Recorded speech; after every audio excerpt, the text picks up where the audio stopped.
Well, and we are live. Rupert, how are you? I am well. How are you? I'm very well.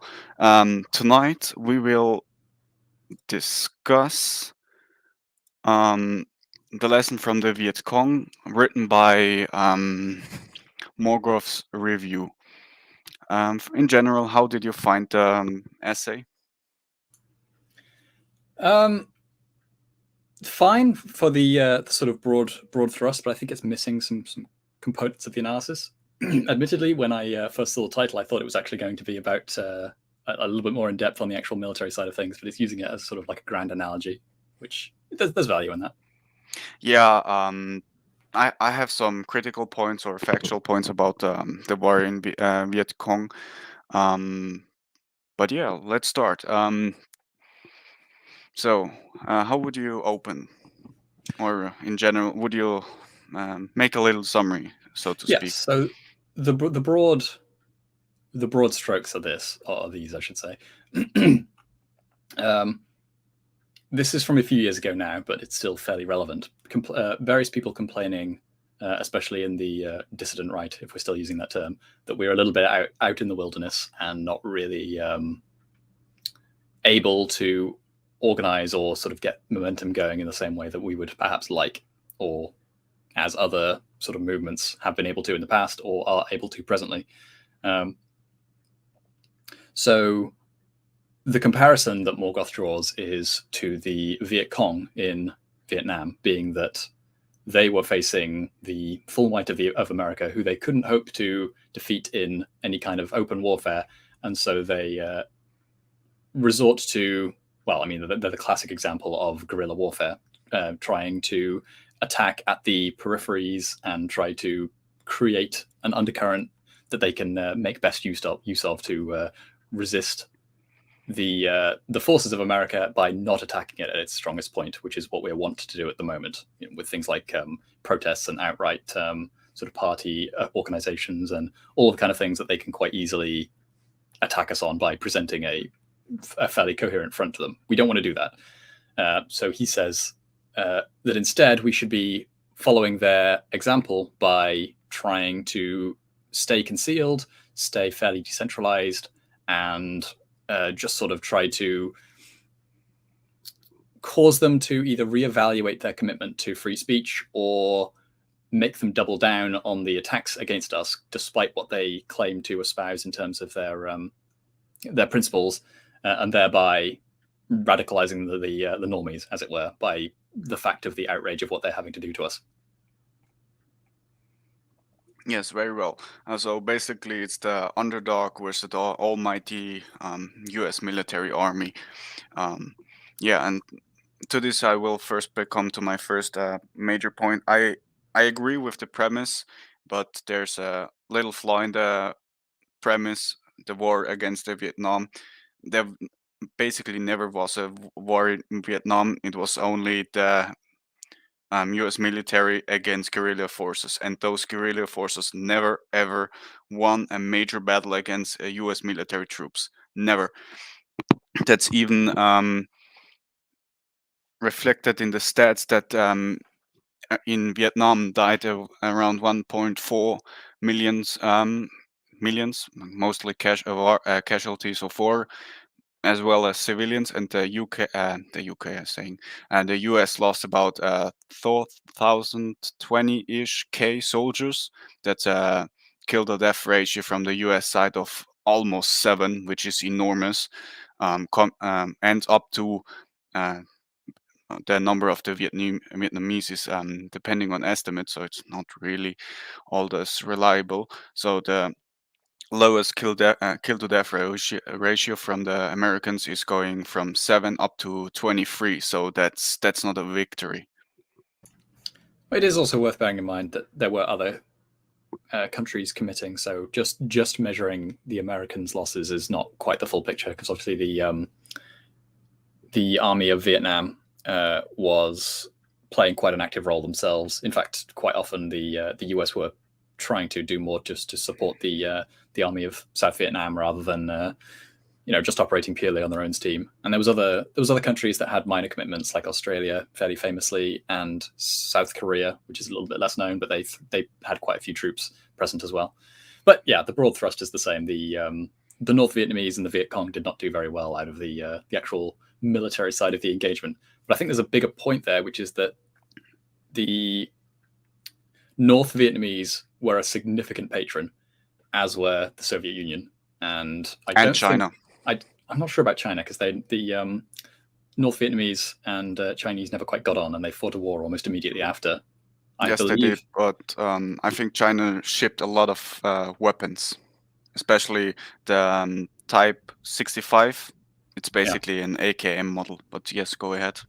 I wouldn't be surprised if that was more in the early days than later on. But there was a bit of a war between the Soviet Union and China for influence in Vietnam, where they were both sending. I wouldn't be surprised anyway if they were sending significant amounts of material to try and woo the other. But all this amounts to the same point, which is that they had some very significant backers, which were able to provide them with the materials that they couldn't necessarily get themselves, and also to give them some amount of cover from which they could operate. And I think this probably applies quite well to various other organizations in the past as well that have seen more success, in that it's not just about being organized and strategizing in the correct way, although that is obviously very important. It's also about the kind of support that you can draw from elsewhere.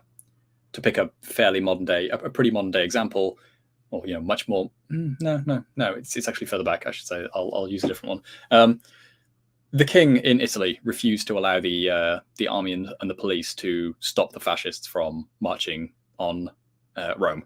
So de facto they were being given cover by the king to do what they wanted, and it functionally disallowed the liberal government to sustain itself by stopping this fairly obvious coup. In that case, obviously the idea of just marching on the capital and trying to take power by force is probably not something that you would say is something that any right-wing force in the modern day can really hope to achieve, because they could not rely on the same level of support from any sort of higher authority, unless you're talking about an extremely peripheral country that doesn't really have that much influence. So, by the same token, the amount of lessons that we can perhaps draw from the Viet Cong it's a little bit more dubious, I would say. Yes, very much. And well, maybe we'll wrap this up very fast, meaning that the real reason why the U.S. was in disadvantage was because the American media class was heavily against the Vietnam War, and it wasn't a really popular war. And it was decided by the quote unquote intellectuals, by the Tet Offensive, that the Viet Cong had won. Famous what was that American broadcaster called? Cronkite famously declared, "Oh, the U.S. have lost the war against the Vietnamese. It's over." And usual suspect, the New York Times printed something to effect, "Yeah, U.S. has lost the Vietnam War," or giant. I don't recall it correctly, but something to that effect. And the Vietnamese knew this, so they protested, or their protest was aimed at the media class, especially to move them against the war in Vietnam. So basically, we had a fifth column within. Yes, this is something else I was going to bring up. Actually, is that they were also fighting an asymmetric war in terms of the rules under which both sides were forced to engage. So this is most evident on the media side of things, of course, because the atrocities committed by the North Vietnamese on the Viet Cong do not get reported, so particularly to the North Vietnamese public, in anywhere near the same degree, basically not at all, compared to America, where the journalists have free reign to go basically wherever they like and shoot whatever they like, and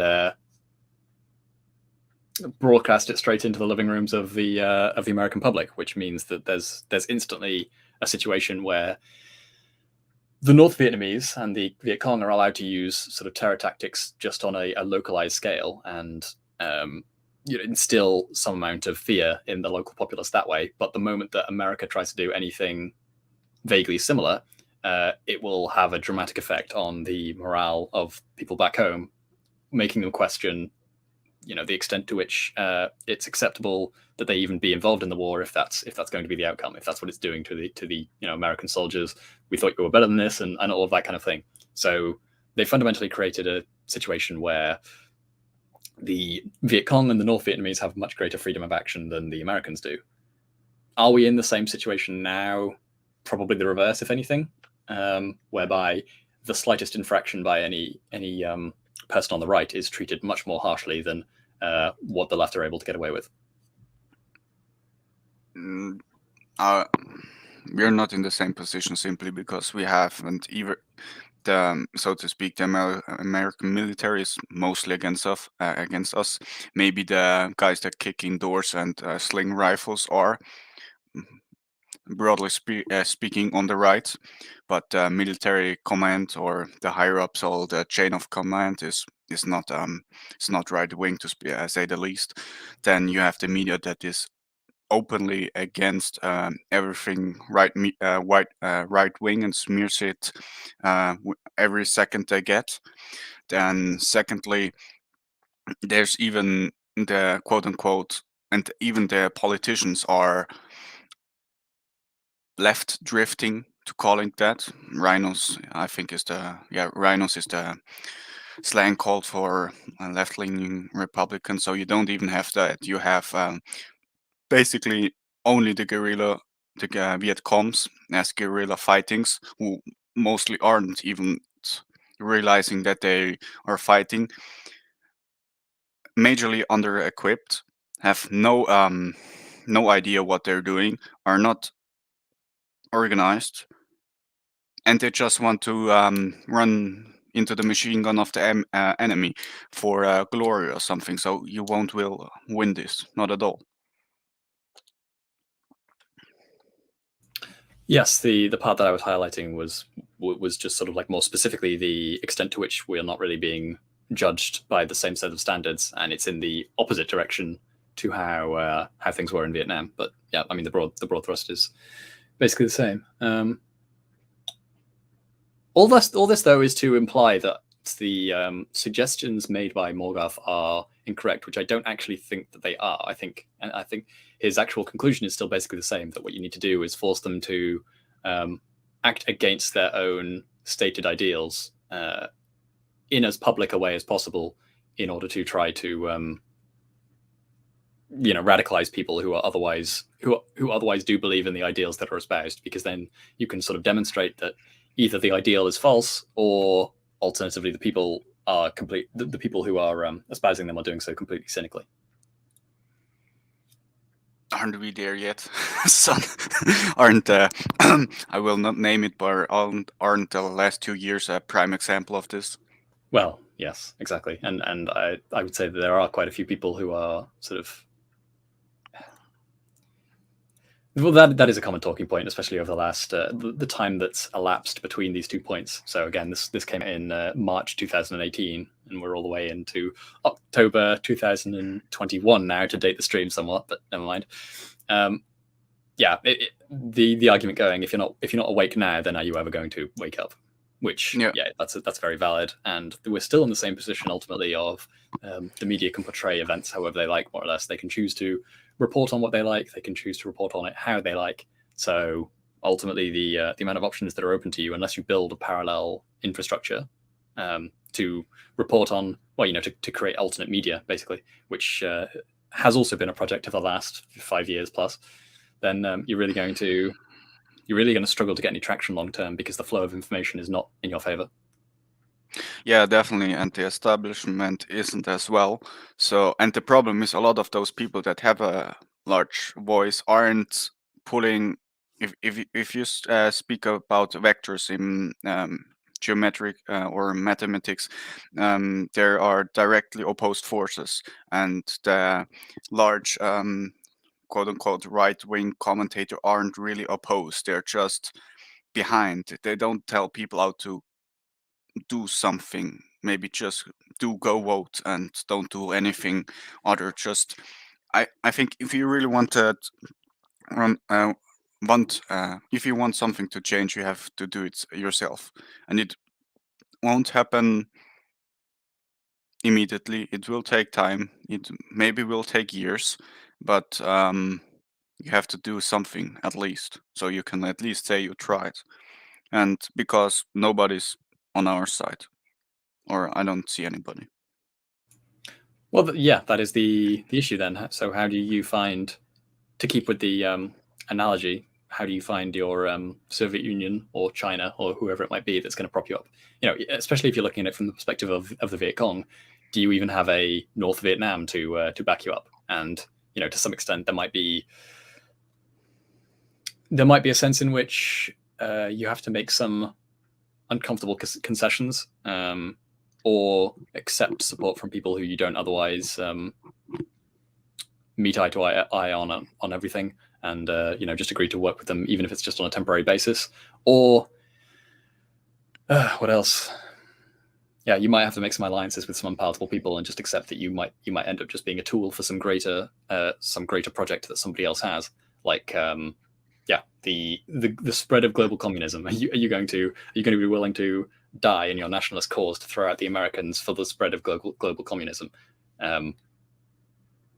Well, I No, would think probably be the answer given by most Viet Cong members. They were just fighting for their country, but they had to make that agreement to yeah, get what they maybe wanted. yes, but maybe yeah, no. But I don't really know the mindset because I don't speak Vietnamese, so I can't ask them or go into the literature from them. But I Yeah. think they had one goal in common, that is kick out the Americans. That's all. And if you can rally people behind that, you can even make some strange bedfellows. But you still all want your country free from the American, which is at least one goal. Because I think in the current situation, there will be no China or UdSSR to back, quote unquote, the right up. Not that those communist countries will back up the right, but the point stands.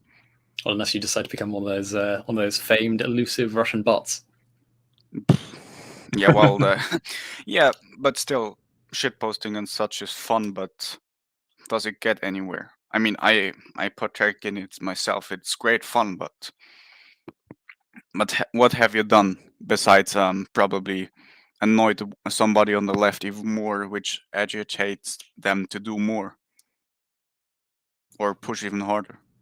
Well, I guess by the same token, what does it really like? What do you really help if you fire off a couple of shots from a forest and then move, causing the Americans to drop several £1,000s of napalm and explosives on your little patch of jungle?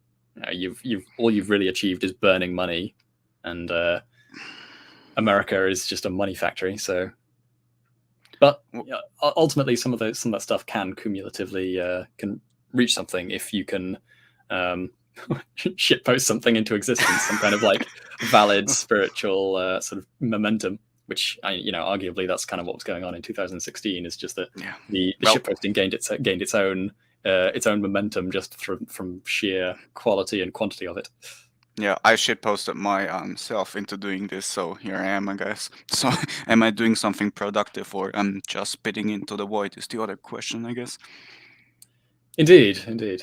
Yeah, but regarding your point about shooting a couple of shots, I think if you're talking about this disbalanced power and then dynamics between the American military and some, let's face it, rice farmers with a couple of AKMs or whatever AK variant or whatever they put their hands on, um, shooting a couple of shots is mighty effective to stop the giant war machine for a few minutes.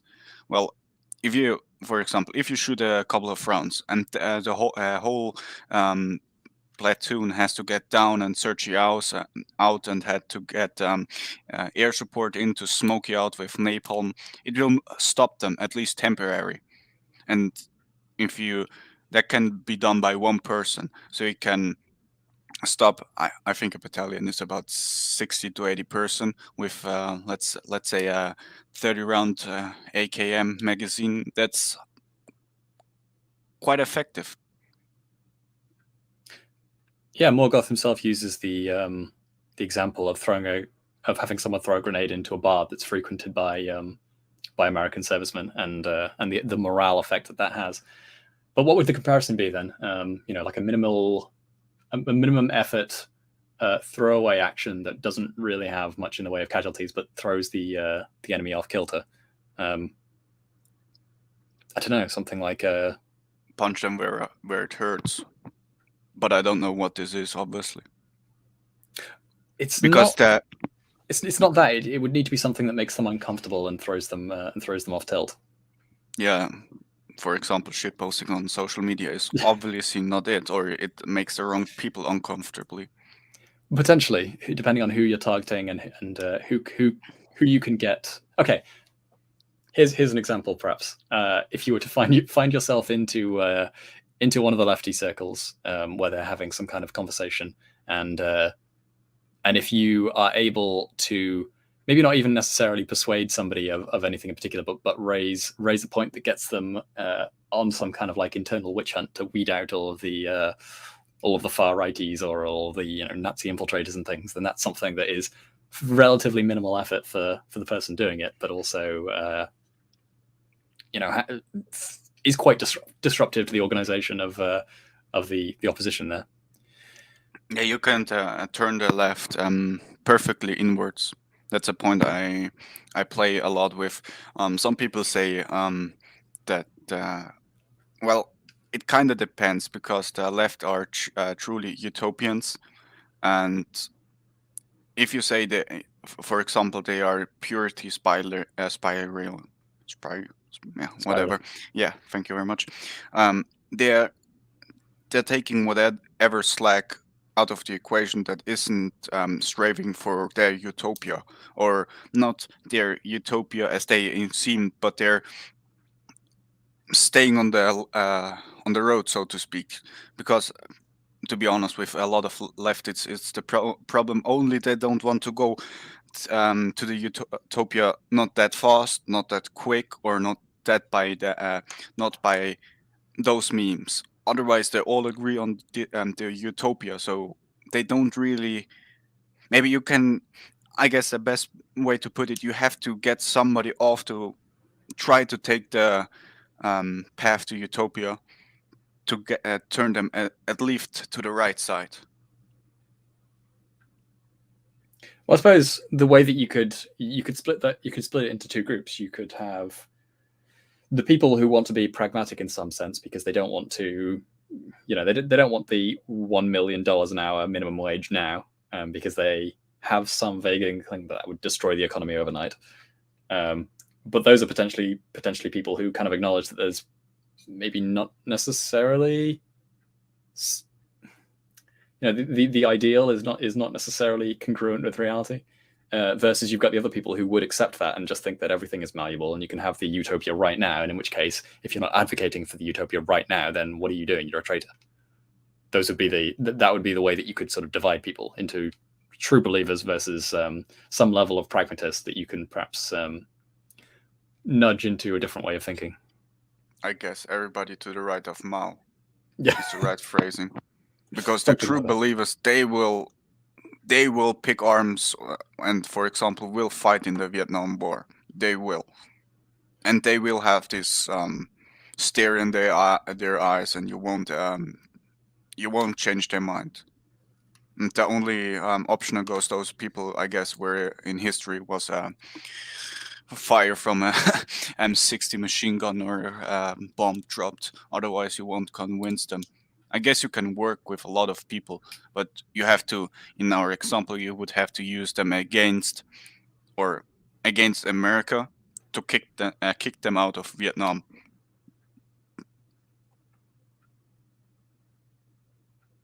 Does it make sense, or I'm speaking in double speak too much? No, I think I lost you towards the end, but I'm also trying to think of what other ways of metaphorically throwing a throwing a hand Well, grenade into a bar, like how yeah, you throw the enemy off tilt. But yeah. yeah, feel free to Basically, try and reframe. I mixed it too early. Basically, my point was, if you have a true believer, he will fight in the Vietnam War. But in the other hand, if we are in the situation or the right generally, which is in the losing position, that has to fight the guerrilla wars because it has no other means. Um, your only goal is to you have to be a single pointed goal to kick out the American forces or whatever evil or whatever you perceive as your enemy, to kick them out, destroy them. You don't have to agree on anything, and you have to use even people that you don't agree with to that goal, and you have to achieve that goal somehow,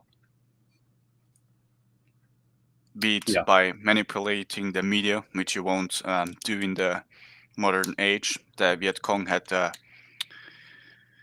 advantage that the media was on their side. We yeah. don't have that advantage. Well, there actually is something that's even more fundamental to this that I don't think Morgoth actually brought up, but is very important, which is that before any other consideration, if you're in the Viet Cong's position, then the first thing that you need to do is not lose heart. Because if you can just quite simply outlast the morale of the enemy, regardless of how many casualties you're taking, regardless how much strength you lose, if there's 10, one person left who's resisting when the Americans decide to leave, then you win. Yeah. So basically, it comes down, if you surrender, you truly have lost. But if you don't surrender, you don't have lost. You may Yeah, be beaten, you maybe get shot to a pulp, but you don't have lost yet. indeed. But yeah, in that frame, it depends on how much you're willing to lose along the way. Are you willing to see the entire country, ravaged and destroyed?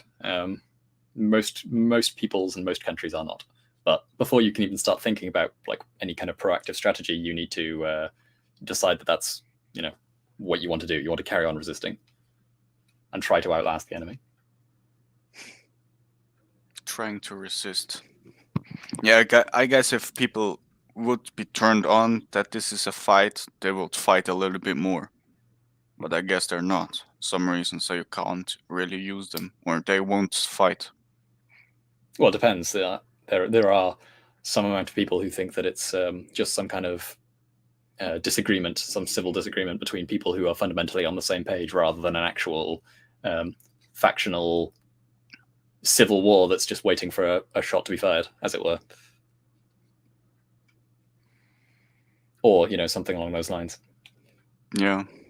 Because if you So think that if you still think that there's fundamentally more in common between you and your fellow Vietnamese man, let's say, then you're probably a lot less likely to fight to the death, basically. so if we put our minds into the Viet Cong, how would they fight and strip them of their support, strip them of their, um, I guess, compagnons in the media, in the American media? How would you go about fighting the American war machine in Vietnam if you had none of that support? Well, that's what I mean. Fundamentally, I think you'd still have to go about it the same way. You'd have to just try to throw them off tilt. Don't take direct battles where you can't afford to have them, and just try to ensure, in as much as possible, that you are able to A, preserve your strength, B, at least be growing in some capacity. Whether that just be by spreading the message, improving the quality of your force in whatever way you can. And on top of that, probably just stay concealed and don't present a target, and just prod with minimal casualty, minimal effort. Yeah, That would but be how you'd have to go about it, I would say. yeah, but it this will be this will sound perverse. It quite of will be, but if you hide about among the civilian population, and let's just say the American or some American GI loses it and empties his gun on a village, I guess this will radicalize a few more people and move them into action against the American military. And I guess one strategy is you cannot only hunker down and try not be a target. You have still to do something out about the enemy. And I guess the only thing you can really do is try to demoralize them or move them to surrender because you won't win, and just don't give up. Yeah, the demoralization, or fortifying your own morale, like I said, is the most fundamental part of this. But on the point of concealment among civilians, there is an additional wrinkle there that is only going to have a radicalizing effect if information can flow. So if the Americans in this situation were to have a much more complete control of the morale situation and the media and the information outflow, then they can just bury that as a story and make sure that nobody else hears about it. In which case you'd be restricted to only word of mouth. And conversely, if the media were to be, or the information flow were to be captured by the enemy, then they could completely fabricate a story about the Americans unloading on a village, and it never happened, but you have the same effect as though it did, because people feel as though they like the Americans are the enemy, and they need to be put down as rabid dogs because they can't contain themselves, and they are showing themselves as an enemy, even though the reality on the ground is nothing like it. So basically, you act like the German snipers in World War One. You rile them up, so they'll lash out against people that are not yet on your side. So they probably will get the message by a punch. And you spread those messages via information network. Yes, but the more important thing is to have that information network and to be able to proliferate the message and ensure that it gets out in the way that you want it to. This might be a little bit far off topic, but the Boston massacre that may basically started the American Revolution. That was probably made more extreme than it probably was. Yeah. I think even Hamilton defended the redcoats in trial, didn't he? Something to that effect. I'm not sure the specifics, but that kind of thing does tend to get played up. It's especially helpful that a lot of the early proponents of American nationalism, the patriot movement wanting to secede, those people quite often tend to be pamphleteers or own presses, or generally be involved in the media in some way, so that they could amplify that message, even if it was something relatively minor by historical standards. So you need an information network by media, book printing, leaflet printing. Basically, you need to run your own Gutenberg press. Yeah, pretty much something like that, to actually be able to proliferate news and information. Yeah, and then you have to, quote unquote, dispense negative news, I guess, to get people doing.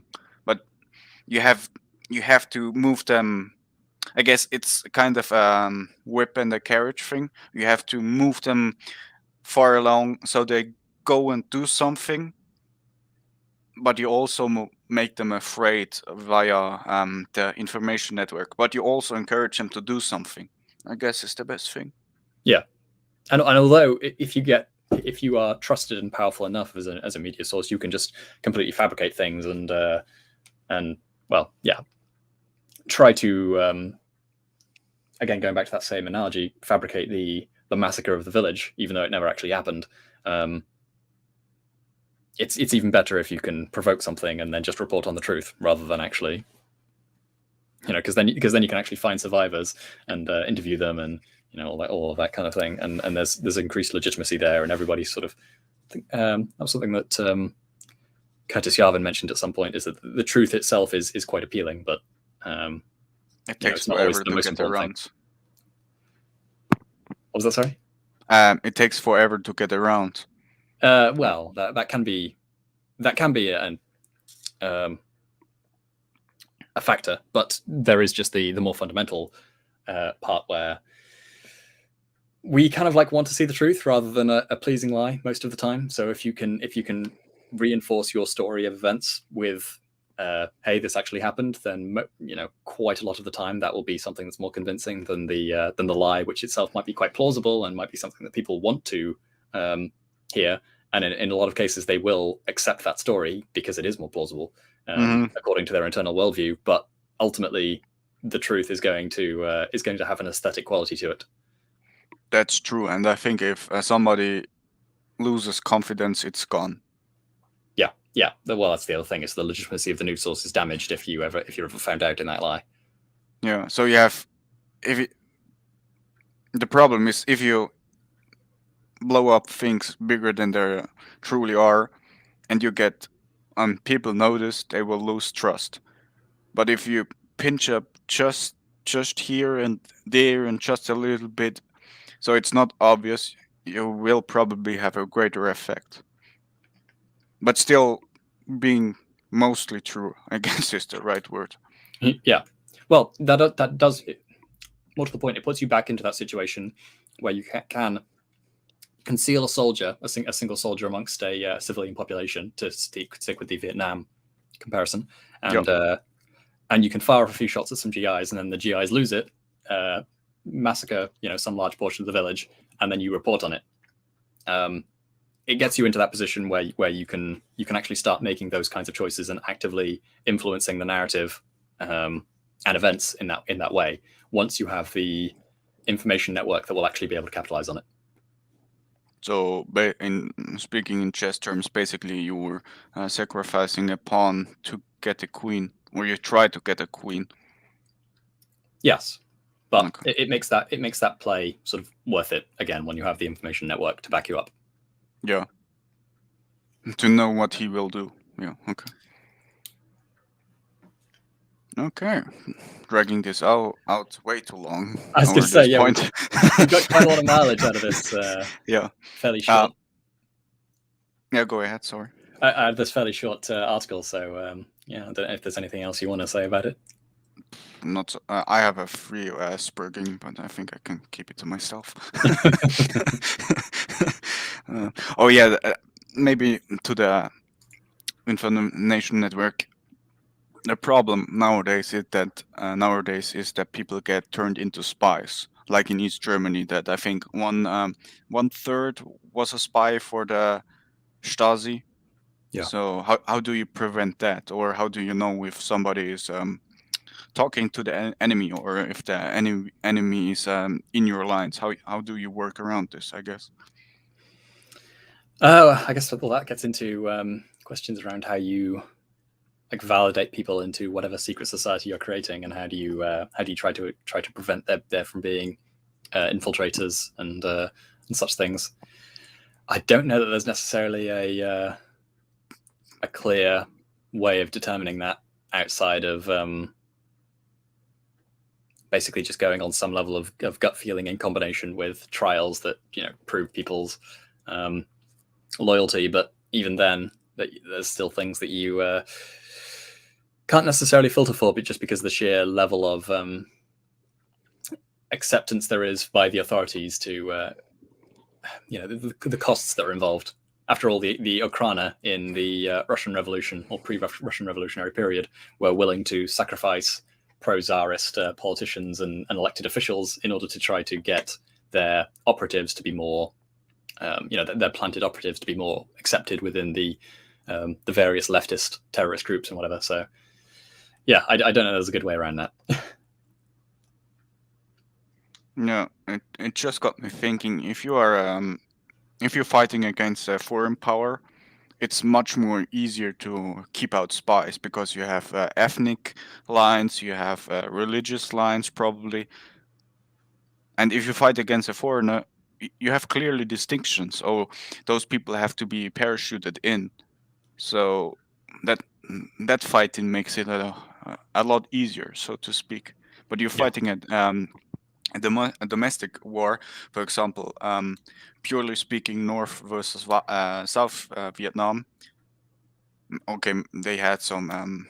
I think they had some difference before they even got to war. So this will as well open the opportunity up for spies, so to speak. But even there were some differences.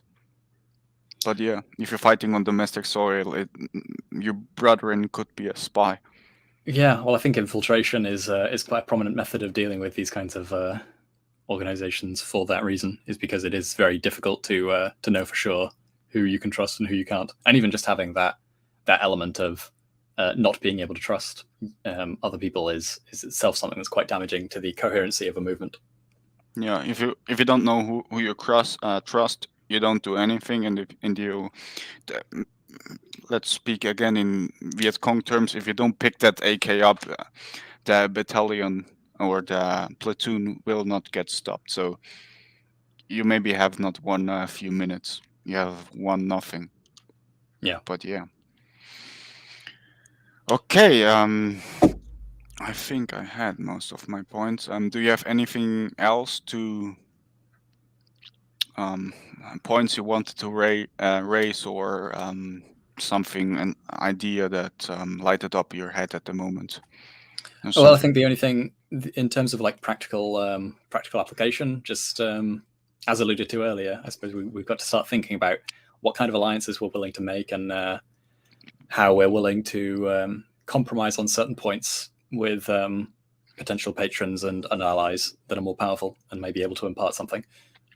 Because if you are really just a Vietnamese freedom fighter in black pajamas with barely even an AK and a handful of rounds in the forest or in the jungle, then you really don't have much. You need that extra backing of the North, China, the Soviet Union, etc. All of those networks that you can tap into and get benefit from. But you've got to be willing to compromise something to get there. Yes, I think compromise is an important word on this. You have, if you want to win, being majorly outpowered, you have to compromise on a lot of things. You can't be saying, yes, I want to fight the enemy head on because it's glorious. You will be just airborne, or yeah. Well, Okay. actually, you see this in earlier iterations of the internationals and um, Marxism in general, whereby you have a number of, especially in the third world, actually, where you have a lot of nationalists who are just straight up radical nationalists. Basically, they don't really care that much about ideology beyond seeing, say, Hungary, Vietnam, China, etc., free from international influence, and they end up being tied in with the more Western pure ideologues who are looking for their utopia or their version of like the socialist project, and you have both of those tolerating each other so that they can tap into the resources that the other possesses. So yeah, you get the weird outcome where people like, I don't know, Ho Chi Minh has never really struck me as an ardent communist in the like in the older sense. He's a nationalist who chose some ideological bedfellows so that he could get support where he needed it. And you see that a lot in North Africa and the Middle East as well during the later 20th century. So yeah, something to think about. Okay. Yeah. I have nothing else to say. Very good talk, Rupert. Yeah. I think we will be back next week. Could be that right? It was either next week or the week after that, depending on Yeah, exactly. how we want to schedule it. Okay, so do you have any closing remarks? No, for real. Well, what are we covering next time? Let me check. Just in a second. I think it's next week. Um, yeah, we will talk about it failed miserably after war game lost. Joint Chiefs are overhauling how the U.S. military will fight. Um, I think, or I just skimmed it. It's again about the U.S. military and how it failed in a war game against China pretty miserably. So yeah, Yes, I recall that actually. How yeah. So apt? sorry, what? How apt in relation to what we've been How talking at? about Yeah, today. yeah, yeah. I think we could make a series about yeah, the U.S. military fighting forces, or at least keep this threat going. So yeah, do you want to share your channel? Well, you can find me anywhere at Rupert August, basically. I'm on Twitter. I'm on YouTube. Haven't produced anything in a little while, but I want to get back to it at some point. And I've also got a podcast if you wanted to look that up. You'll find it Something by with my name? name, but it's called The Plight of Ants or Plight of Yeah. Ants. Yeah. Okay. Okay. Thank you very much, and I guess have a nice evening. And don't fight the US military. Bye bye.